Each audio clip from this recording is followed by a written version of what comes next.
A casa 7 é muito mais do que o parceiro ideal. Sabia disso? Nesse vídeo a gente vai ver que a casa 7, pela astrologia tradicional, é o ocaso, o lugar onde o sol se põe. E nisso a gente entra no terreno do outro. E isso está carregado de significados. Então já separa seu mapa, pega papel e caneta para você não perder nenhum detalhe dessa aula sobre a casa 7.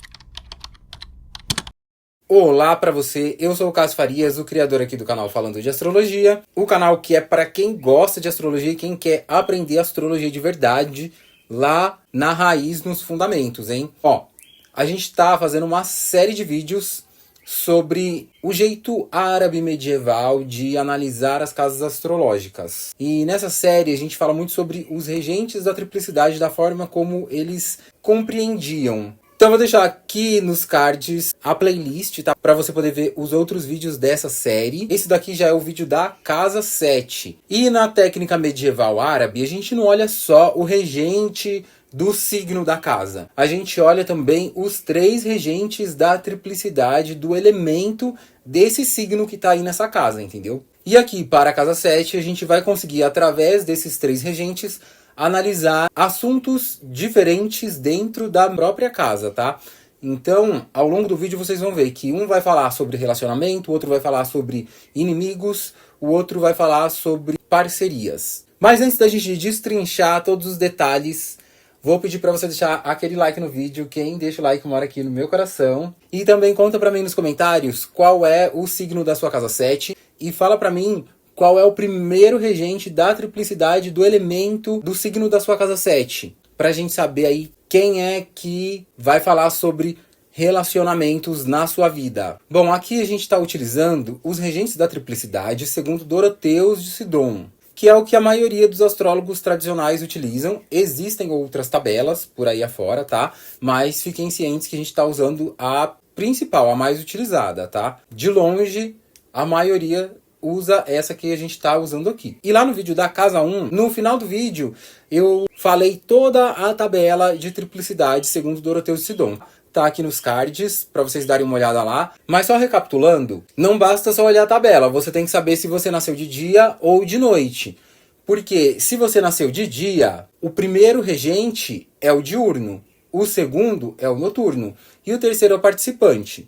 Agora, se você nasceu à noite, o primeiro regente é o noturno, o segundo é o diurno e o terceiro é o participante, tá? Tem que ter isso em mente. Como eu falo nos outros vídeos, o que eu estou trazendo aqui não saiu da minha cabeça, ele saiu do livro Introductions to Traditional Astrology, de Benjamin Dykes. Esse autor, ele compilou vários trechos de astrólogos árabes antigos, traduziu do árabe diretamente para o inglês. Esse livro ele não tem em português, ele só tem em inglês. Eu que estou traduzindo os trechos aqui para trazer para vocês, tá bom? Mas vamos ver aqui a citação de Al-Kabish, ou Alcabitos, se vocês preferirem.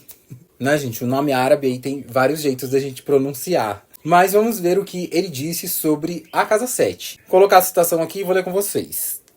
A 7ª casa das mulheres e núpcias, também das contendas, parcerias e oponentes. Ela significa o meio do fim da vida em direção à velhice. Então vamos lá, o que é a casa 7? Ó, ele já começa falando, a casa 7 é a casa das mulheres e núpcias. Primeiro, por que das mulheres? Porque, gente, isso vem de uma cultura extremamente machista. Quando ele fala das mulheres é porque, obviamente, ele está lendo o mapa de um homem cis hétero.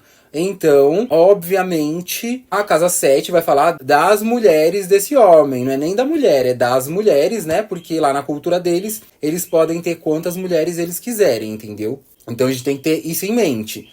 Trazendo para nossa realidade, a casa 7 não é a casa das mulheres. A casa 7 é a casa dos relacionamentos, né? Porque se você se relaciona com mulheres, aí sim vai ser mulheres. Se você se relaciona com homens, aí sim vai ser homens, ali na casa 7. Se você se relaciona tanto faz com homens ou mulheres, também a sua casa 7 tanto faz homens e mulheres, entendeu? Então, não se prendam a gênero, tá? Mas notem que ele usa aqui núpcias, né? Então, núpcias remete aqui a casamento. Ou seja, essa casa, ela basicamente fala de casamento. Só que daí ele já vai para a segunda temática, né? Também das contendas. Então, na casa 7, você vai ver as brigas, as contendas, as desavenças, as pessoas com quem você não se entende, os seus inimigos. Porque, na realidade, a casa 7 é sobre relacionamentos. Existem relacionamentos afetivos, né, que é uma troca de amor e tal, que aí você pode até casar com a pessoa, mas existem relacionamentos odiosos, né? Existem relacionamentos em que uma pessoa não gosta da outra, e aí isso vai trazer brigas, discussões, contendas, enfim, isso é visto aqui na casa 7 também. E muitas vezes a pessoa com quem você namorou, casou, você brigou depois, tem um super desentendimento e aí passa o resto da vida brigado com aquela pessoa. E às vezes, né, dependendo da situação, de como que terminou e das pessoas envolvidas, às vezes os dois viram inimigos a vida inteira, né? Então acontece isso também. Tem outras pessoas que terminam em paz e tá tudo certo, entende? Mas a casa 7, ela vai falar sobre as relações humanas, as relações que você pode ter com outras pessoas, tá? E além disso, ele fala de parcerias e oponentes. Então, parcerias são pessoas com quem você tem uma certa afinidade ou você se junta com aquela pessoa em prol de algum objetivo em comum. Então, pode ser uma sociedade, pode ser um parceiro de algum projeto que você tem, que aí vocês se unem ali para conseguir algo juntos. Pode ser uma amizade, pode ser um cliente, pode ser um contrato que você tem, né? Então, hoje em dia, por exemplo, os influencers têm parcerias aí, né, com marcas e tal. Então, eles fazem a publicidade para a marca e a marca vai dar um patrocínio para eles. Isso é uma parceria. Você pode ter um sócio, então ali com aquele sócio que você abriu a empresa, você tem uma parceria. Você pode ter alguém que colabora com você de alguma maneira, então às vezes você compra algo de alguém e já é uma parceria que está ali estabelecida, porque um está contribuindo com o outro. Enfim, existem infinidades de maneiras de se estabelecer parcerias, e essas parcerias todas são vistas aqui na casa 7, tá? Então qualquer contrato que você assinar com alguém, alguma coisa assim, que está estabelecendo alguma relação ali, é visto aqui na casa 7. Mas ele também fala de oponentes, tá? E oponentes é a mesma questão ali das pessoas com quem você tem contendas, tá? Ou seja, um adversário, um concorrente, um inimigo declarado, aquela fulana que o santo não bateu, pessoas que a ideia não bate, que você se coloca numa posição contrária à outra. Quando existe alguma rivalidade, isso tudo são oponentes, tá? São vistos aqui na 7 também. Mas aí depois ele fala que significa o meio do fim da vida. Fim da vida a gente pode entender aqui como a velhice. A fase final, quando você já tá lá de cabelo branco, entendeu? Então, a velhice. A casa 7 vai representar o meio do fim da vida. Ou seja, depois que você já tá um bom tempo de cabelo branco. Lembra a casa 6 que a gente viu no vídeo anterior? Lá falava que era o que iria acontecer antes do fim da vida. Ou seja, quando você começa a envelhecer, quando o seu corpo começa a declinar, ficar entrevado, dar problema e tal, né? Então assim, depois dos 50, por aí, você já tá ali na casa 6. Agora aqui, meio do fim da vida, já é mais pra frente. Já é depois que você já se estabilizou ali, você já entendeu que você é um idoso, você já é idoso faz tempo. Você ainda tem uma perspectiva de viver vários anos, às vezes mais de uma década ainda pra frente, mas você sabe que você já é velho faz tempo. Já faz tempo que você tá na terceira idade, entendeu? Então, aí você já pode entender que a casa 7 tá em alta na sua vida, entendeu? Mas esse simbolismo vem do fato de que a casa 7 é onde o sol se põe. Ela é o descendente, é onde o sol desce. Então, simbolicamente, ela representa o declínio da vida, porque aquela luz, ela está se apagando. O sol, ele é um significador de vitalidade. Então, quando ele se põe, ele está declinando, ele está se apagando. A vitalidade está se apagando. Ela se apaga ali na casa 7. Então, esses são os tópicos gerais da casa 7. Mas agora a gente precisa entender qual é o papel de cada senhor da triplicidade aí do elemento do signo da sua casa 7. Lembrando que essa é a visão da astrologia medieval árabe. E sim, medieval árabe porque na Idade Média a astrologia estava mais no mundo árabe, tá? Ela foi reintroduzida no mundo ocidental só lá na era do iluminismo, tá? Mais pra frente. Mas também é importante vocês saberem que, quando eu tô enfatizando aqui que é a visão árabe, é porque tem diferença da visão helenística, que veio antes. Os astrólogos helenísticos entendiam os regentes da triplicidade um pouco diferente dos árabes, tá? Mais pra frente, quem sabe eu não traga a visão helenística, né? Conta pra mim nos comentários se vocês querem a visão helenística também das casas e dos regentes da triplicidade, tá? Que é um pouco diferente da visão árabe. Na verdade é um pouco diferente, não, é bastante diferente, mas tudo bem. Mas vamos ver aqui como que é. Mais um trechinho aqui do livro, vou ler aqui com vocês. O primeiro senhor da triplicidade da casa das mulheres significa as mulheres. O segundo, as contendas. O terceiro, a união com os outros. Então vamos lá. O primeiro senhor, aqui ele diz que significa as mulheres. Já entendemos que ele coloca mulheres por puro machismo estrutural da sociedade daquele momento. Então quando ele fala aqui as mulheres, você pode entender o cônjuge, os relacionamentos, tá? Da forma como eles acontecem na sua vida. E aqui, gente, para relacionamento, é qualquer relacionamento que você tiver. Uma pessoa que você tá ficando, conhecendo, uma pessoa que você namora, uma pessoa que você mora junto, entendeu? Tudo isso é relacionamento. Esse negócio de que, namoro é casa 5, isso aí é equívoco da astrologia moderna, tá? Tem nada disso. Na casa 5 é só o sexo mesmo, entendeu? Aqui na 7 é que é o relacionamento. Então, se você tá ficando com uma pessoa, tá conhecendo a pessoa, é casa 7, tá? A menos que tenha sido um encontro puramente casual, que foi uma vez só e pronto, então aí sim você pode olhar só a 5. Mas se tá tendo algum tipo de envolvimento, é na casa 7 que a gente vai ver, tá? E esse primeiro regente, ele vai falar exatamente sobre isso. Como que se dá o padrão de relacionamentos na sua vida. Então, você pode ver que a maioria das pessoas tem um padrão de relacionamentos. Uma coisa igual em todos, né? Sempre tem uma coisinha ali que está se repetindo. Por quê? Porque isso depende da situação que esse regente está ali no mapa.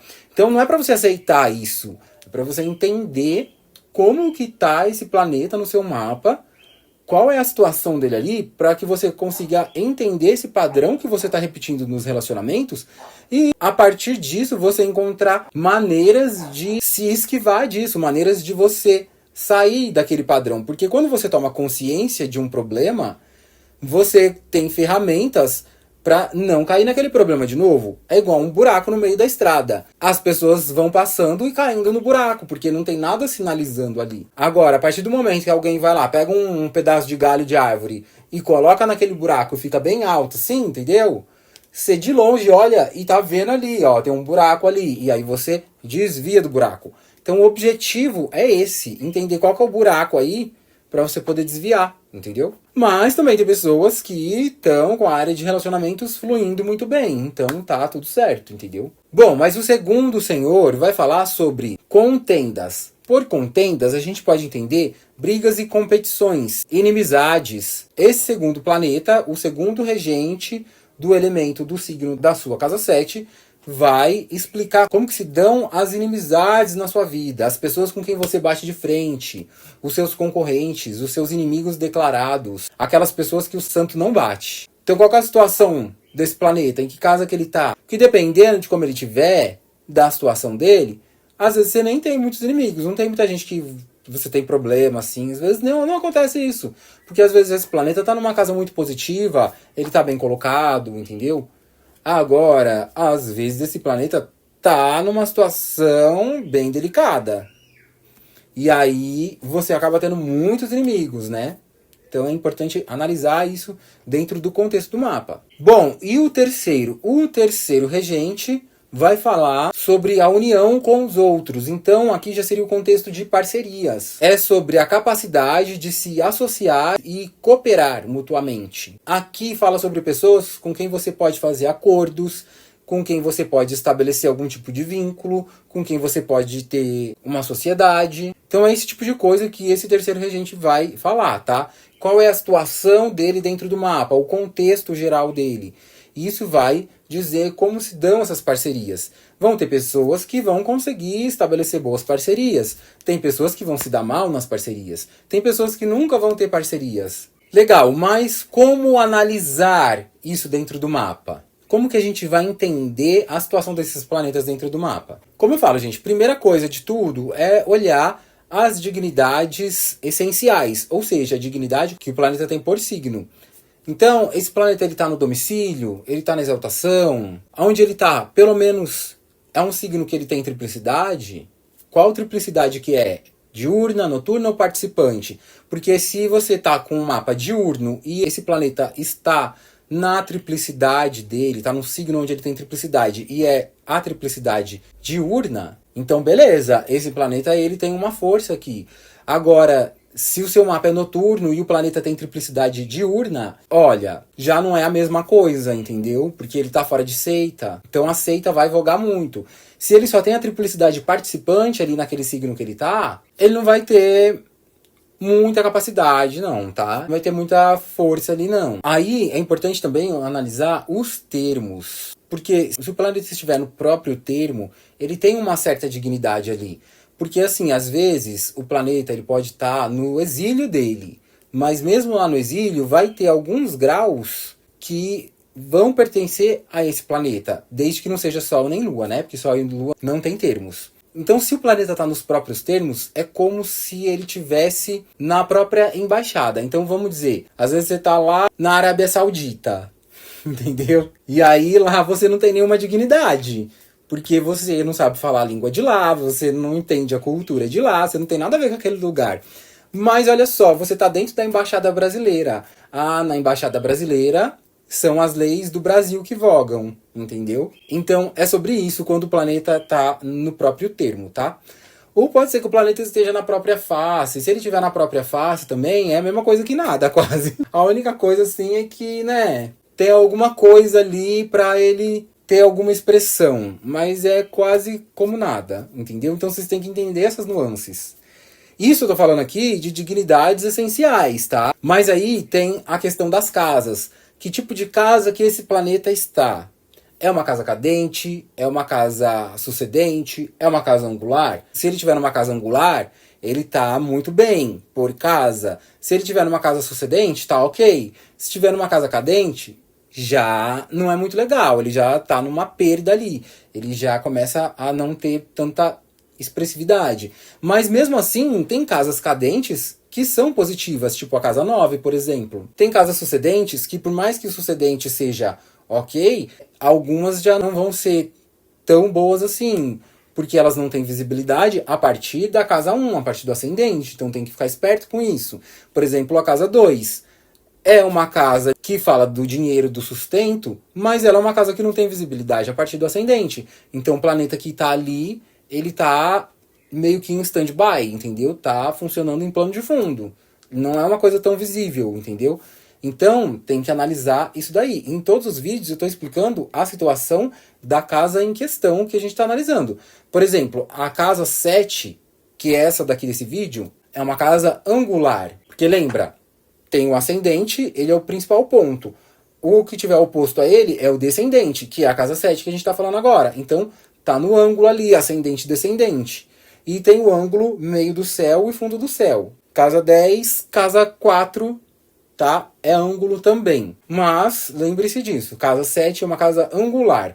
Planetas que caem na casa 7, eles vão ter uma potência. Essa potência aqui, ela vai se traduzir como poder de ação. Então, às vezes, o planeta ele tá exilado, ele tá bem ruim ali por signo, mas ele tem área para atuar, ele tem espaço para atuar, entendeu? Então, assim, se o planeta tá ruim por signo, ele tá ruim por signo, mas ele tem espaço para fazer o que ele tá ruim, entendeu? Agora, se ele cai numa outra casa, tipo, né, que nem a casa 6 que a gente viu antes, às vezes ele pode estar super bem colocado por signo, que ele tá ali com a dignidade essencial dele, tá exaltado, tá no domicílio, mas ele tá numa casa 6, que não tem visibilidade a partir do ascendente. Então, assim, ele tá muito potente num lugar trancado, escondido, entendeu? E aí, o que adianta? É como você ter um iPhone de última geração que tá trancado dentro de uma bolsinha, dentro de uma mala lá, que você não tem acesso no momento. E aí, você vai usar aquele celular? Você tem o celular, mas você tá usando? Você tá conseguindo? Não tá, porque você não tem acesso, entendeu? Então é por aí que a gente vê, tá? Os aspectos são as conversas entre os planetas. Então, quando um planeta olha para o outro, eles têm uma interação. Isso se dá a partir dos signos. Eu até expliquei essa situação aí no último vídeo, tá? No vídeo da casa 6. Tá aqui nos cards também, para vocês conferirem, mais ou menos no começo do vídeo ainda, que eu explico sobre os aspectos, tá? E por último, porém não menos importante, na verdade o principal de tudo é você olhar a seita do mapa. A seita é o que a gente está falando aqui o tempo inteiro. É diurno ou é noturno? O Sol está acima do ascendente e descendente ou abaixo? Se estiver acima, é diurno, nasceu de dia. Se estiver abaixo, é noturno, nasceu à noite. A partir disso é que você vai entender se o planeta ele tem competência para fazer o que ele tem que fazer. Então, se esse regente da triplicidade que você está analisando, ele estiver fora da seita dele, ele não tem competência, ele tem aquele cargo ali, ele que é responsável por essa situação que você está analisando. Só que ele vai fazer isso de qualquer jeito, porque ele não é competente para aquilo, ele não tem competência, ele não sabe fazer aquilo, entendeu? Agora, se ele está na própria seita, ele tem competência para fazer o que ele vai fazer, entendeu? Então aí você está em boas mãos. Às vezes ele está até exilado, mas ele tem uma competência ali, entendeu? Então, ele está desfavorecido, mas ele sabe o que ele tem que fazer, entendeu? Agora, se ele está fora de seita, por exemplo, ele pode estar lá domiciliado, ele pode estar na exaltação, tá forte, mas, assim, ele tá nem aí para aquele assunto. Então, vamos dizer, às vezes o seu primeiro regente ali da casa 7 é o Júpiter. Aí você tem o Júpiter em Câncer, e o Júpiter é diurno. E aí você nasceu à noite, o seu mapa é noturno, o Júpiter tá fora de seita. Que adianta você ter esse Júpiter em Câncer se ele tá lá muito forte, porém assim, eu tenho que cuidar dos relacionamentos. Mas eu tô fazendo outras coisas aqui mais interessantes pra mim, eu tô nem aí pra isso aí, nem sei como que mexe com isso aí, entendeu? É tipo isso, ele tá muito forte, mas sem competência nenhuma pro que ele tem que fazer, entendeu? Então é assim que a gente analisa. Não é uma coisa assim linear, é isso, preto no branco, assim, tipo, é isso aqui, isso aqui. Na verdade, a gente analisa todas as questões. Uma coisa não anula a outra. Não é porque o planeta ele está bom por signo que tá tudo resolvido. Não é porque ele tá numa casa boa que tá tudo resolvido. Não é porque ele tá na seita dele que tá tudo resolvido. Cada coisa tem as suas implicações, tá? Então é bem complexo mesmo de analisar, gente. Mas aí, como vocês viram, né? A astrologia, ela é complexa, ela tem várias nuances aí pra gente compreender, tá? Cada detalhezinho conta na hora de você analisar um mapa astral. E é por isso que a gente, tem que estudar muito se quiser analisar um mapa direito, se você quiser acertar na análise, entendeu? E é isso, conta pra mim aqui qual é o segundo regente da triplicidade aí da sua casa 7, pra gente saber qual planeta que representa as pessoas que não gostam de você, hein? Antes de sair, confere se você deixou aquele like pra você morar aqui no meu coração. E aproveita pra ver um desses vídeos que está sendo sugerido aqui. Aliás, já aproveita e vê os outros vídeos dessa série que tá nessa playlist aqui do lado, hein? Te vejo nesse vídeo aqui que você escolher. Beijos!